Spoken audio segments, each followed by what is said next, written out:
So now let's take a look at an example if both the powers within the integral are raised to an even power. This is where, again, I'm going to change this sign to the fourth to a sine squared. This is where you're going to use a double angle substitution. And remember this SC, SC, S. This, again, may find it helpful to remember your signs when you're taking the derivative of signs and you're integrating. Remember, when you go down, those are the derivatives. When you go up, those are your integrals of sine and cosine. So what you want to do, again, they're both being raised to the second power. So what we're going to do is do a double angle substitution.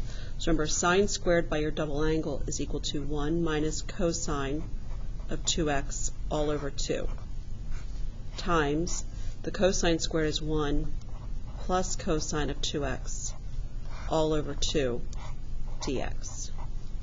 So the constant I can pull out of this integral is going to be a 1/4 times 1 minus cosine of 2x times 1 plus cosine of 2x dx. Again, I need to FOIL these. Remember, these are conjugates, so it's going to be 1/4 times your integral of 1 minus cosine squared of 2x dx. Now we have 1 minus cosine squared of 2x, which again, this is another, again, the idea is you want to get this down to the first power here. So again, I know that by a Pythagorean identity substitution, I can write this as 1/4 times the sine squared of 2x dx. Now, just to recall, we have your double angle formula. We know that sine squared of x is equal to 1 minus cosine of 2x all over 2. This doesn't necessarily always have to be an x. For example, if this is going to be sine squared of 2x, notice what you're doing. You're taking this angle and multiplying it by 2. So I could rewrite this formula as 1 minus the cosine of 2 times 2x, which is a 4x, all over a 2. So this is a substitution I can do for the double angle into this particular integral. So I have 1/4 times 1 minus the cosine of 4x all over 2 dx. So now the constant I can pull out is going to be a 1/8 times 1 minus the cosine of 4x dx. Notice now I have this down to the first power, so I'm going to be able to integrate cosine by using a u sub. Again, make sure you break apart this integral, use your properties of integration. So I have 1/8 times your integral of dx minus 1/8 times your integral of the cosine of 4x dx. When I integrate dx, that's just going to be an x. So I have 1/8 x minus, again, I have to do a u sub here, so u is going to be equal to 4x. My du is going to be equal to 4 dx. So I'm going to pull a 1/4 out of this integral, and 1/4 times 1/8 is going to give me a 1 over 32 times your integral of cosine of u du. And again, when I integrate cosine, that's just going to be a sine. So I have 1/8 x minus 1 over 32 times a sine. Again, I'm going to bring back in that 4x plus c.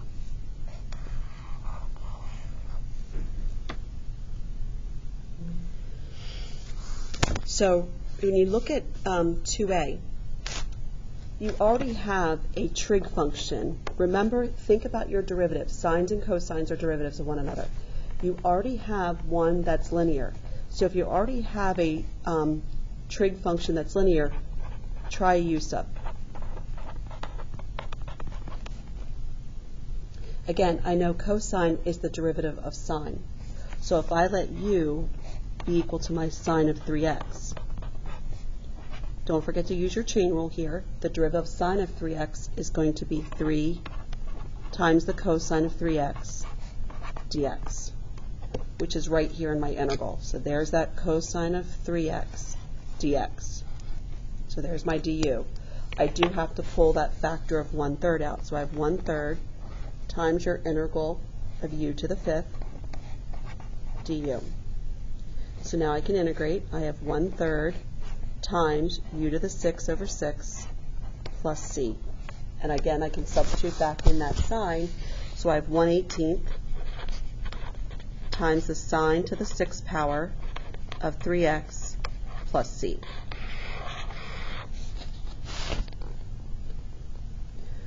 So now, this a is just a constant, so we treat it just like a constant in all the other examples, which we know eventually we'll have to do a use of. Again, notice this power is odd. If you have an odd power, pull one out. So I'm going to rewrite this as a cosine squared of AT, cosine of AT dt. Again, like we've been doing, this is your linear trig function. Look at this as what you want your du to be.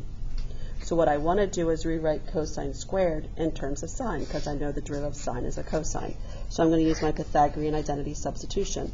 So I have 1 minus sine squared of AT dt.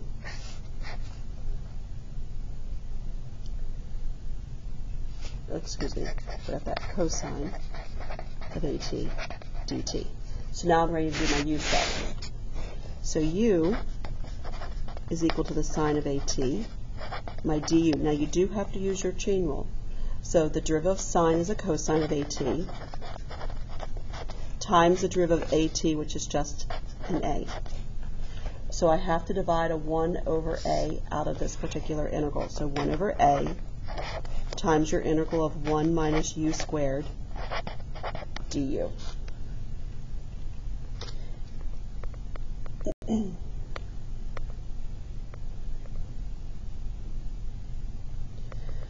So now I'm ready to integrate. So I have the integral of 1 is going to be a u. So I have 1 over a times u minus 1 over a times u to the 3rd over 3 plus c. So now I can bring my u back in. So I have the sine of AT over a minus sine cubed of AT all over 3a plus c.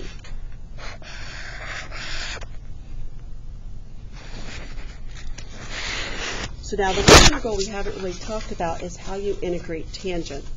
So the way you want to integrate tangent is you simply can rewrite in terms of sine and cosine and then do a u sub. So again, whatever the denominator is, that's what I want u to be equal to. So if I let u be equal to the cosine of x, my du is going to be negative sine of x dx. So then I can rewrite my integral as negative 1 over u du, which I know then is going to be the negative natural log of the absolute value of u plus c. So I can bring cosine back into this particular integral for u. So I have negative natural log of cosine of x plus c. Now remember your properties of logarithms. I can move this negative 1 exponent, and I can rewrite this as the natural log of, again, cosine to the negative first would give me 1 over cosine of x plus c. Or I could write this as the natural log of the secant of x plus c. So that is what your integral of tangent is going to look like. So if you take a look at the tangent of square root of x divided by the square root of x dx, again, you know you're going to have to do a u sub on the square root of x, which is just your x to the 1/2. So my du would be a 1/2 times x to the negative 1/2, which is equivalent to 1 over 2 times the square root of x. Notice, here's your 1 over square root of x dx. So the constant we have to pull out of this integral is going to be a 2. So I have 2 times your integral of tangent of u du. And from the previous example, we know what the integral of tangent is going to be. So that's 2 times the natural log of the absolute value of secant of u plus c. And again, I can replace u now with my square root of x. So 2 times the natural log of the secant square root of x plus c.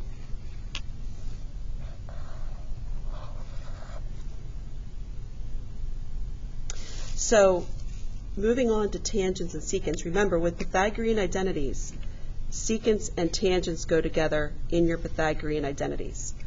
So we will be having to do substitution-wise the Pythagoreans with tangents and secants. Also, it's also very helpful to also identify, like what I was doing with all the other examples, when you pull that linear trig function out, that's going to be your du. So another thing to remember is when you take a look at the derivative of tangent of x, that's going to be your secant squared of x. So again, when you're looking at an integral and you see secant squared, that's what you know you're going to we want part of your du to be equal to. So again, some of your derivative rules. Also remember the derivative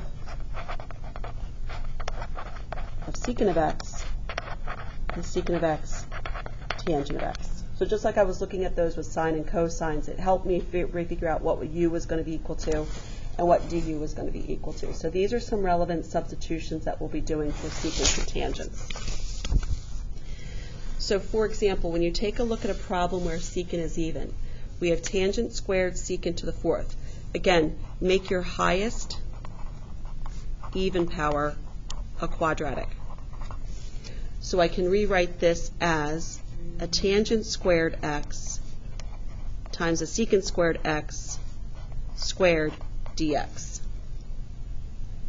So again, secant squared squared is going to be equivalent to the tangent squared x secant squared x times secant squared x dx. Again, remember, secant squared x dx, that is the derivative of tangent. So this is what I want my du to be equal to. So the question is, I want to rewrite the rest of my integral in terms of tangent, and that's where I can do a Pythagorean identity substitution on the secant squared. So I have tangent squared of x times your Pythagorean identity for secant squared is going to be a 1 plus tangent squared of x times your secant squared of x dx. Now I'm ready to do a u sub. So if u is equal to tangent of x, my du will be equal to secant squared of x. So I can rewrite my integral as a u squared times 1 plus u squared du. And then I can distribute.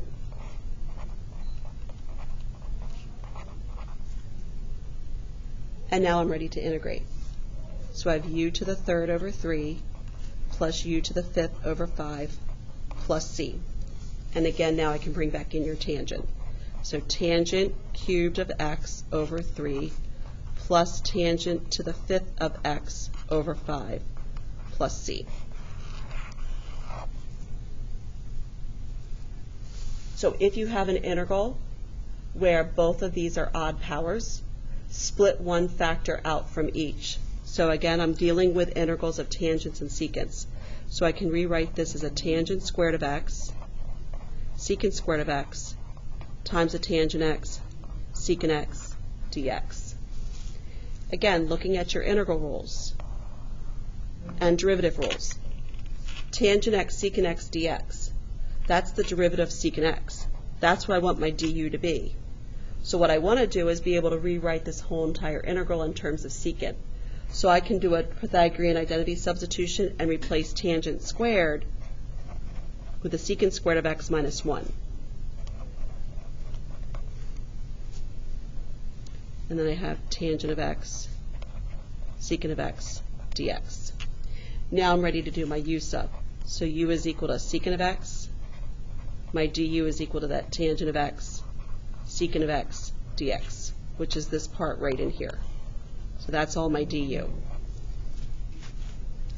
So I can rewrite this as a u squared minus 1 times u squared du. Distribute. So u to the fourth minus u squared du. So then I'm ready to integrate.